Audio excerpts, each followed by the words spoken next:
Nos encontramos nuevamente aquí, mis amigos y hermanos, para seguir estudiando el libro del Génesis.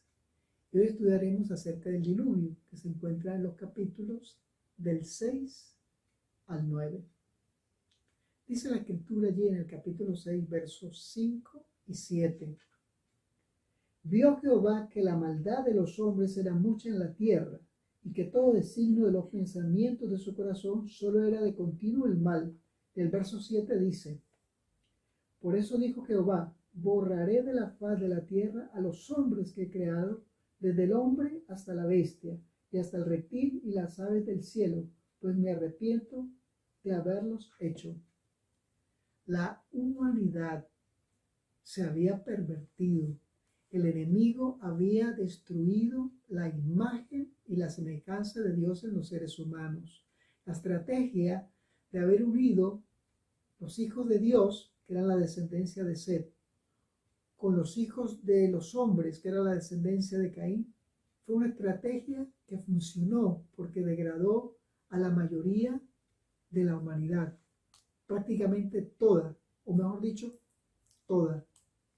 Los hombres se apartaron de Dios, pisotearon su ley, tomaron las bendiciones, que era un mundo creado a la perfección, tomaron esas bendiciones para su propio mal, y el enemigo se sentía feliz, porque entre más viviera la gente, más pecado habría y más el enemigo los estaba degradando.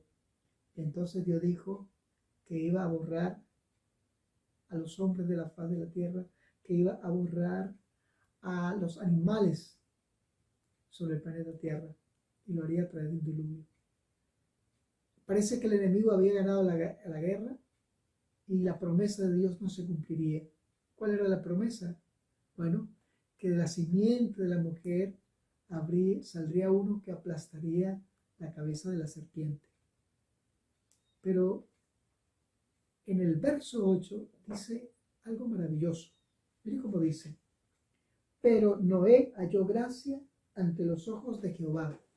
Cuando ya todo estaba perdido, Dios intervino. Tendría que destruir a la humanidad y todos los animales, pero aún quedaría un remanente, y de ese remanente saldría el Mesías, que ganaría este gran conflicto. Cuando todo estaba perdido, Dios estuvo ahí. Eso es una gran lección. Cuando humanamente todo está perdido, si nos acercamos a Dios, Él sacará una solución impensable, y además de impensable, inmejorable. Ahí en el capítulo 6 explica que Dios le dice a Noé, miren lo que dice el verso 13 y 14. Dijo pues Dios a Noé: he decidido el fin de todo ser, porque la tierra está llena de violencia a causa de ellos, y yo los destruiré con la tierra. Verso 14, la primera parte dice: hazte un arca de madera. Y Dios le explicó cómo haría el arca. Dios le dio las medidas, le explicó los planos. Es decir, Dios se convirtió en un ingeniero naval y Noé en un constructor. Esa arca sería símbolo de salvación, sería símbolo del Mesías, de que donde todo estaba perdido, Dios intervendría y ganaría. Esta arca nos hace recordar una arca muy pequeña, donde una madre colocó un bebé llamado Moisés. Y ese bebé sería salvo en esa arca. Un día sería grande y sería el líder que Dios escogería para liberar al pueblo de Israel. Cuando todo estaba perdido, Dios intervino. También nos hace recordar del arca del pacto que estaba en el lugar santísimo del santuario terrenal. Así que el arca del diluvio, el arca de Jocabed y el arca del santuario, todas son un símbolo que apuntan a Jesús, que es el libertador, que es el Salvador. Otra cosa que podemos destacar es la obediencia de Noé. Noé hizo exactamente como Dios le dijo, pero el hecho de que Noé hubiese hallado gracia junto con su familia es porque ellos no se habían contaminado con los hombres perversos. Ellos habían obedecido las órdenes de Dios, ellos habían obedecido los mandamientos de Dios. Mira qué importante es esto. Porque el enemigo convenció a los antediluvianos que la ley de Dios era una atadura que los volvía, los ponía presos. Y la gente le creyó, pero exactamente violar la ley de Dios depravó a los hombres. Lo mismo que ocurre hoy. Los hombres no quieren aceptar la ley de Dios y nos hemos depravado. Y entonces a lo que era bueno le estamos llamando malo y a lo que es malo le llamamos bueno. Noé fue fiel, creyó en Dios, obedeció a Dios y él supo que como Dios le estaba salvando por gracia, él tenía deberes y responsabilidades. No es suficiente pensar que Dios me salva por gracia. Eso es cierto, pero esa gracia debe convertirse, esa gracia que yo acepto debe convertirse en fe, y una fe que obra. Quien dice que tiene fe, pero no actúa en consonancia con lo que Dios dice, su palabra y sus mandamientos, está equivocado, aunque sea muy sincero lo que está pensando. Bueno, ahora Noé hace el arca. Predica durante 120 años. Todos se burlan, exceptuando a Noé y su familia, sus 3 hijos, las esposas de sus hijos y la esposa de Noé. Y ahora en el capítulo 7, verso 11, se daría inicio al diluvio. Dice el 7:11. Aquel día del año 600 de la vida de Noé, en el mes segundo, a los 17 días del mes, fueron rotas todas las fuentes del gran abismo y abiertas las cataratas de los cielos. Se vino el diluvio. Nunca había llovido sobre la tierra. Los científicos no podían entender cómo Noé decía que caería agua del cielo. Científicamente eso no era posible, porque la tierra se regaba con un vapor que salía debajo de la tierra, con el rocío de la noche.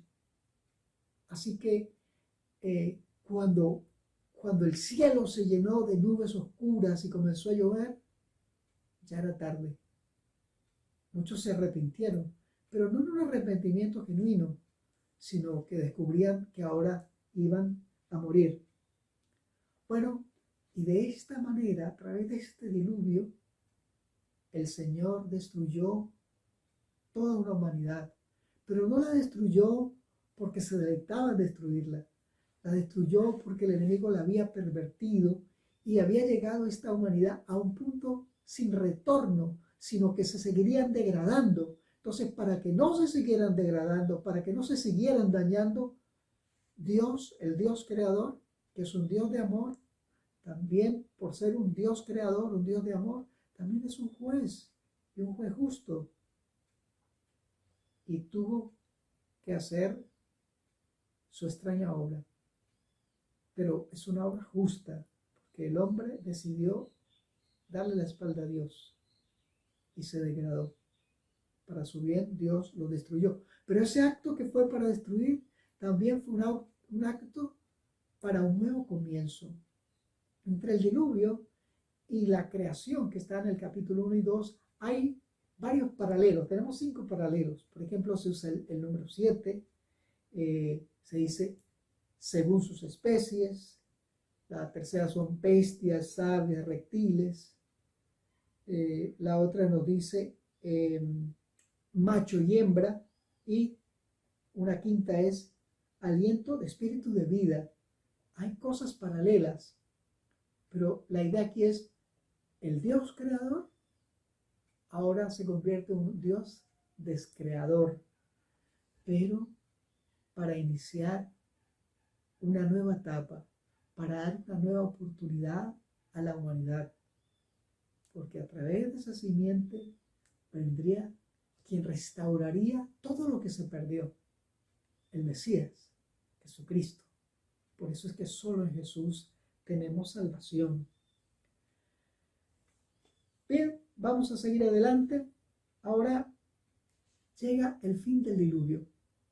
Después de Noé estar casi un año en el arca, ahora Noé va a salir. Y dice aquí, ahí en el capítulo 8, el verso 1 dice, entonces se acordó Dios de Noé y de todos los animales y de todas las bestias que estaban con él en el arca. Ese verso 1, hay que ver algo interesante. Moisés, que escribió el libro del Génesis, cuando escribe el capítulo 7 y 8, usa una figura literaria que se llama quiasmo o espejo. Y ese quiasmo o espejo hace que las primeras partes concuerden con las últimas, la segunda con la penúltima. Vamos a verlo aquí. Aquí está el quiasmo. La primera parte del capítulo 7 concuerda con las últimas del capítulo 8. La segunda con la penúltima, así sucesivamente. Y entonces en el centro queda Génesis 8.1. Y la idea de este tipo de figura literaria es destacar a través de quiasmo qué es lo más importante. Y lo más importante era del relato del diluvio es que Dios se acordó de Noé. ¿Qué quiso decir con esto? Bueno, quiso decir 4 cosas. Una, que ese que Dios se acordó de Noé implica el deseo de Dios por salvar siempre a los seres humanos. Segundo, ya era el momento de cumplir las promesas de Dios. Tercero, significa que ya había llegado el momento concreto de Dios para actuar. Y la otra es entender que lo más esencial del diluvio es que Dios se acordó de Noé. Pero cuando dice se acordó de Noé, se acordó de lo que él había prometido y que lo cumpliría. Eso es lo maravilloso de esto. Bien, luego que termina el diluvio y ahora Noé habrá de salir del arca, Dios antes del diluvio le había prometido algo a Noé. En el capítulo 6, verso 18 dice que Dios preservaría la vida de él y de sus hijos. Y ahora cuando Noé sale del arca, Dios le recuerda que él cumplió esa promesa, el pacto que Dios había hecho con Noé, mucho tiempo atrás, cuando iban a comenzar a hacer el arca, ahora se cumplía. O sea, después de más de 120 años, los planes de Dios necesitan tiempo, por eso necesitamos ser pacientes. Pero lo que Dios dice se cumple, porque Dios no miente. Bueno, ocurre algo interesante. En el capítulo 8, el verso 20, dice algo espectacular. El 8:20, dice así: luego edificó Noé un altar a Jehová, y tomando de todo animal limpio y de toda ave limpia, ofreció un holocausto en el altar. Esta fue una forma de Noé reconocer que Dios le había salvado por gracia. ¿Ven? No es que Noé se portó bien y Dios ahora lo iba a salvar. No, desde mucho tiempo atrás Dios le había escogido, Dios le invitó a hacer un arca. Noé fue obediente pero esa era una obediencia nacida de la fe.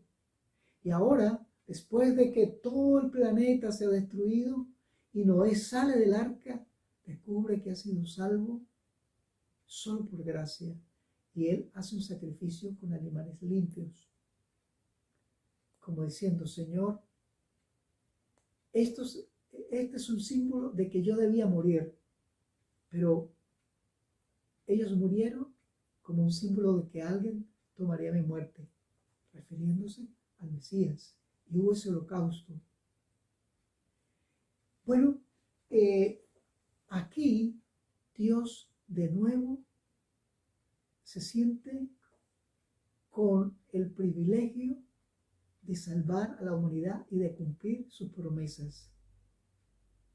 Ahora, Dios hace algo interesante. Cuando leemos los capítulos 8 y 9, Dios ahora le permite a Noé y a su familia, como ya no, la tierra estaba totalmente destruida, no había capa vegetal, habían nacido montañas que no existían, las cordilleras aparecieron. Dios no las había hecho al comienzo, pero ahora fue a causa del diluvio que aparecieron. O sea, todo estaba destruido. Entonces Dios le dice a Noé y a su familia: bueno, ahora ustedes les voy a permitir que coman carne de animales, pero de animales limpios.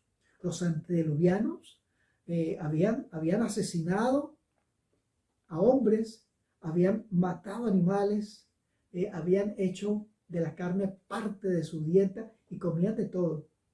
Pero los descendientes de Set, es decir, los hijos de Dios, seguían cumpliendo el régimen que Dios le había dado a nuestros primeros padres, que era una dieta vegetariana. Y ellos eran vegetarianos. Por eso es que ahora Dios le dice a Noé y su familia: bueno, mire, como no hay nada que comer por ahí, ustedes por ahora van a comer carnes de animales limpios, pero no vayan a comer su sangre.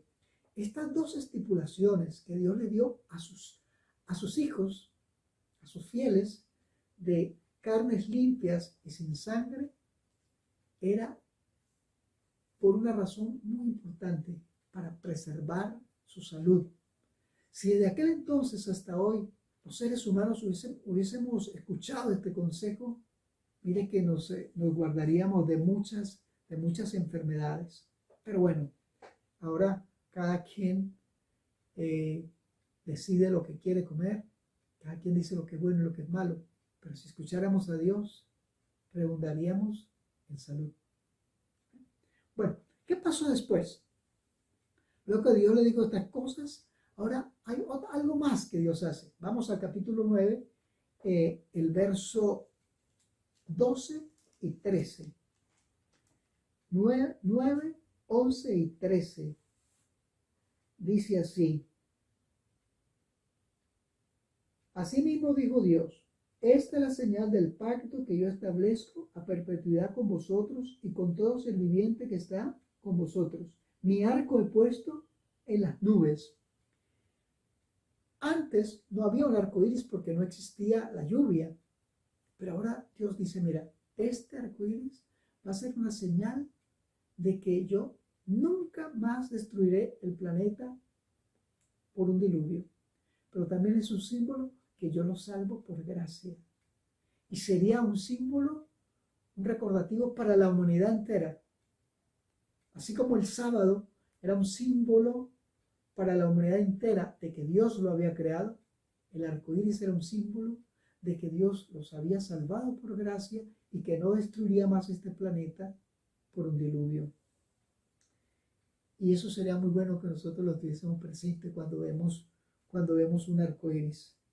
Bueno, el arco iris fue una señal del pacto de Dios con la humanidad.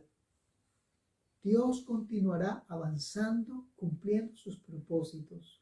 Pero algo interesante del diluvio que debemos rescatar ahora es lo que Jesús dijo allí en el Evangelio de Mateo, el capítulo 24, el verso 37. Dice: y como en los días de Noé, así será la venida del Hijo del Hombre.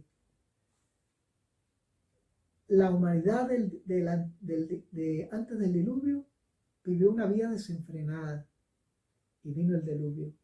Jesús dice que la sociedad de hoy, la humanidad de hoy, estará igual, desenfrenada, inmoral, violenta, y entonces vendrá el Señor. En medio de esta tragedia, confiemos, Dios cumplirá. ¿Qué cumplirá? Él vendrá y restaurará lo que se ha perdido. Mis queridos hermanos y amigos, si Dios nos permite, nos veremos la próxima semana. Vamos a tener una corta oración. Padre que estás en el cielo, gracias porque cuando todo está perdido, tú intervienes para ayudar a tus hijos fieles. Aquí estamos, Señor, seguro de que tú, a través de Jesucristo, vendrás por segunda vez y restaurarás este mundo. Ayúdanos a amarte, ayúdanos a tener una fe viva, ayúdanos a recibir esa gracia divina que convierte, cosa que cuando tú vengas podamos levantar nuestros brazos con confianza, con fe e irnos para siempre contigo. Lo pedimos en tu nombre, querido Jesús. Amén.